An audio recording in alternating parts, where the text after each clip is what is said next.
Salvas algumas modificações ligeiras, que a idade vai trazendo, sou o mesmo que era quando recebi sua proposta por intermédio de Lemos.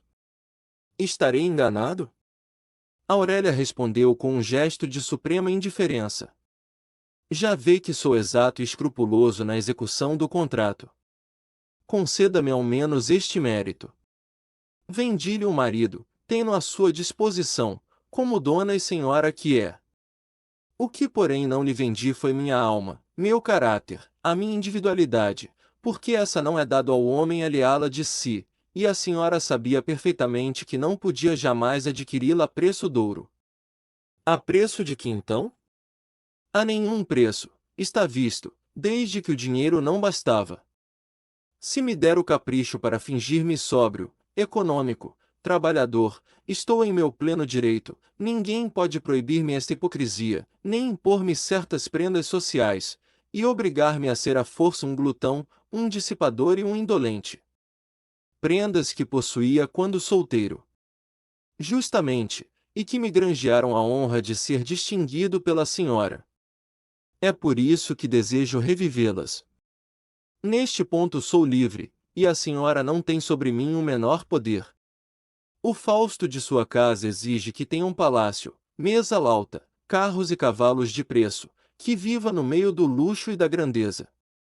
Não a contrario no mínimo detalhe, moro nessa casa, sento-me a essa mesa, entrarei nesses carros para acompanhá-la, não serei nos esplêndidos salões um traste indigno de emparelhar com os outros móveis. Quanto ao mais, ter, por exemplo, apetite para suas iguarias e prazer para suas festas, eis ao que não me obriguei. E porventura será defeito que rebaixe o homem de sua posição social, de seus méritos, o fastio ou o hábito de andar a pé? Porventura, pergunto-lhe eu, será agradável a alguma senhora ter um marido que serve de tema à risota dos criados, e passa por trancar o sabonete? E veja quanto se desmandam, que já chegaram a meus ouvidos os chascos dessa gente. Compreendo que se ofenda com isso seu orgulho. Mas há um remédio, deixar que roubem esses objetos, ou dá-los sob qualquer pretexto, contanto que eu não me sirva deles. Aurélia fez um gesto de impaciência. Não contesto-lhe o direito que pretende haver sobre o que chama sua alma e seu caráter. Ideou este meio engenhoso de contrariar-me, não lhe roubarei o prazer, mas se deseja saber o que penso, tenho até o maior empenho. Sua opinião é para mim como um farol, indica-me o parcel. O que não impediu seu naufrágio. Mas não gastemos o tempo em epigramas. Que necessidades temos nós destes trocadilhos de palavras, quando somos a sátira viva um do outro? Há neste mundo certos pecadores que depois de obtidos os meios de gozar da vida, arranjam umas duas virtudes de aparato, com que negociam a absolvição e se dispensam assim de restituir a alma de Deus. O aspecto de Seixas denunciava a cólera que sublevava-se em sua alma e não tardava a prorromper. Mas desta vez ainda conseguiu domar a revolta de seus brios. Acabe. Já tinha acabado. Mas, para satisfazê-lo, aí vai o ponto do i. Sua economia e sobriedade são do número daquelas virtudes oficiais dos pecadores timoratos. A senhora tem uma sagacidade prodigiosa. Bem mostra que é sobrinha do senhor Lemos. Aurélia, que seguirá adiante, voltou-se como se uma víbora tivesse picado no calcanhar. Tão eloquente foi o assomo de dignidade ofendida que vibrou a fronte da formosa moça, e tal o império de seu olhar de rainha, que Seixas arrependeu-se. Desculpe, disse ele com brandura. Sua ironia às vezes é implacável. Aurélia não respondeu. Adiantando-se, entrou em casa e recolheu-se ao toucador. Era a primeira noite depois de casados, que ela não voltava do jardim na companhia e pelo braço do marido. 6. Fazia um luar magnífico. Seixas conversava com De Firmina na calçada de mármore de frente, que a folhagem das árvores cobria de sombra. À direita do marido estava Aurélia reclinada em uma cadeira mais baixa de encosto derreado, cômodo preguiceiro para o corpo e o espírito que deseja cismar. Desde a tarde da explicação relativa ao toucador, as relações dos dois companheiros dessa grilheta matrimonial se tinham modificado. Como se houvessem naquela ocasião exaurido toda a dose de fel e acrimônia, acumulada nesse primeiro mês de casados, desde o dia seguinte suas palavras correspondendo à amenidade e apuro das maneiras, perderam a ponta de ironia, de que anteriormente vinham sempre armadas, como as vespas de seu dardo sutil e virulento. Conversaram menos de si, falando sobre coisas indiferentes ou banais. Acontecia-lhes durante muitas horas esquecerem-se da fatalidade que os tinha unido em uma eterna colisão para se dilacerarem mutuamente a alma. Seixas descrevia naquele momento a de Firmina o lindo poema de Byron, Parisina. O tema da conversa fora trazido por um trecho da ópera que Aurélia tocará antes de vir sentar-se na calçada. Depois do poema ocupou-se Fernando com o poeta. Ele tinha saudade dessas brilhantes fantasias, que outrora haviam embalado os sonhos mais queridos de sua juventude. A imaginação, como a borboleta que o frio entorpeceu e desfralda as asas ao primeiro raio do sol, doudejava por essas flores d'alma. Não falava para de Firmina, que talvez não o compreendia, nem para Aurélia que certamente não o escutava.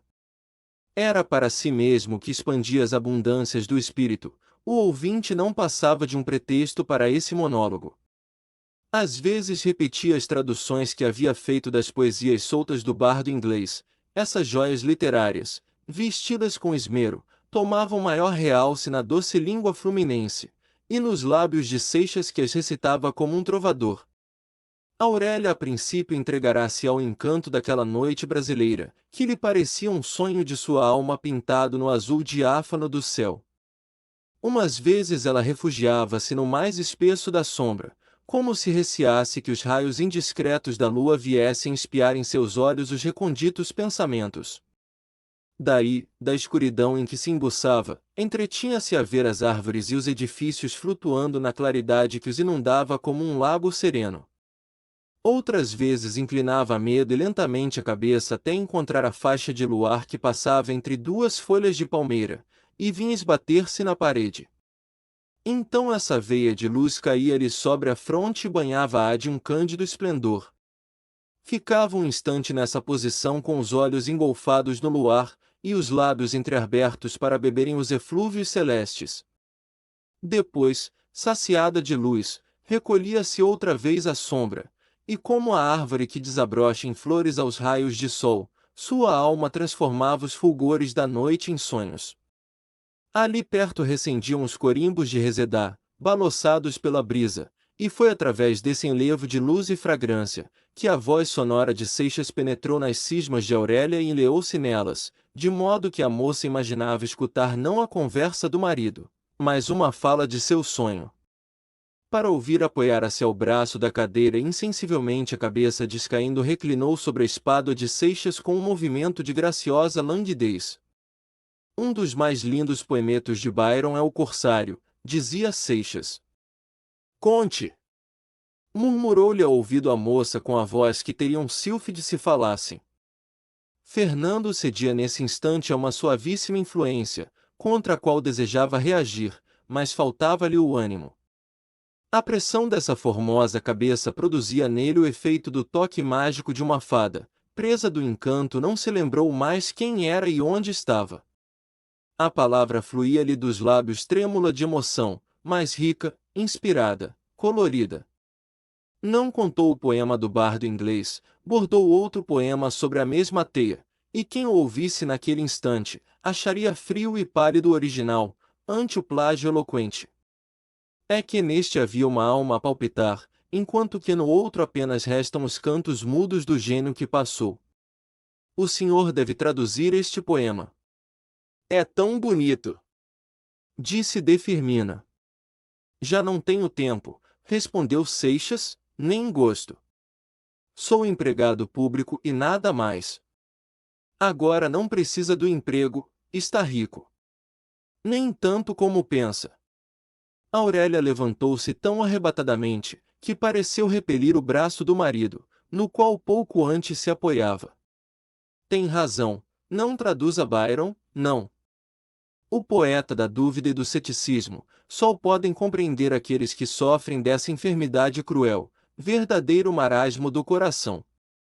Para nós, os felizes, é um insípido visionário.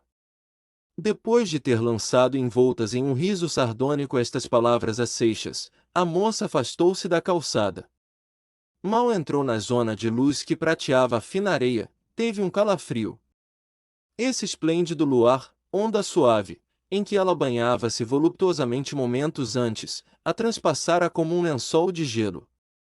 Voltou precipitadamente e entrou na sala, onde apenas havia a frouxa claridade de 2 bicos de gás em lamparina. Fora ela mesma quem dispusera assim, para que a luz artificial não perturbasse a festa da natureza. Agora batia o tímpano, chamando o criado para fazer inteiramente o contrário. Os lustres acesos entornaram as torrentes deslumbrantes do gás, que expeliram da sala os níveos reflexos do luar. Pretendem ficar aí toda a noite? Perguntou Aurélia. Estávamos gozando do luar, disse de Firmina entrando com Seixas. Há quem admire as noites de luar. Eu acho-as insuportáveis. O espírito afoga-se nesse mar de azul, como um infeliz que se debate no oceano. Para mim não há céu, nem campo, que valha estas noites de sala, cheias de conforto, de calor e de luz em que nos sentimos viver. Aqui não há risco de afogar-se o pensamento. Não, mas asfixia-se. Observou Fernando. Antes isso. Aurélia sentou-se à mesa de mosaico, voltando as costas ao jardim para não ver a formosa noite que lhe caíra no desagrado. Como porém no espelho fronteiro reproduzia-se com a cintilação do cristal uma nesga do jardim, onde a claridade argentina da lua parecia coalhar-se nos lírios e cactos, a moça chamou novamente o criado e ordenou-lhe que fechasse a janela pela qual entrava aquele importuno bosquejo do soberbo painel da noite. Havia em cima da mesa uma caixa de jogo, donde Aurélia tirou um baralho, com que se entreteve a fazer sortes. Vamos jogar? Disse dirigindo-se ao marido. Este tomou lugar na mesa em frente a Aurélia, que entregou-lhe o baralho e tirou outro da caixa. O écarté. Seixas fez um gesto de assentimento ou obediência, preparadas as cartas para o jogo e tocando-lhe começar deu o baralho a partir. 10.000 réis a partida, disse Aurélia vibrando o tímpano. Seixas procurou com os olhos de Firmina, que se recostara à janela e não prestava atenção ao jogo. A esse tempo entrou o criado. Luísa, que traga minha carteira. Podemos continuar. Perdão, contestou Seixas a meia voz. Eu não jogo a dinheiro. Por quê? Não gosto. Tem medo de perder? É uma das razões. Eu lhe empresto. Também já perdi este mau costume de contar com o dinheiro alheio, tornou Seixas sorrindo e frisando as palavras.